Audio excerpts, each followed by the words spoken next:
Okay, so one of the problems I have is when I'm running the action cam in my side-by-side, I'm getting this horrible clipping or vibration sound.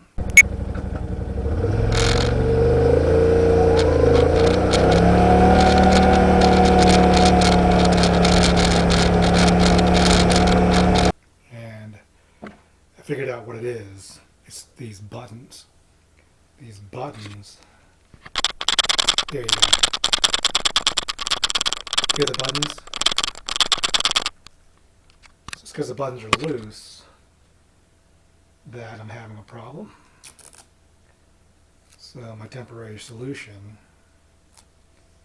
is to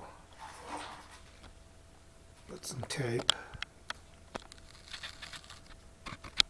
over these buttons,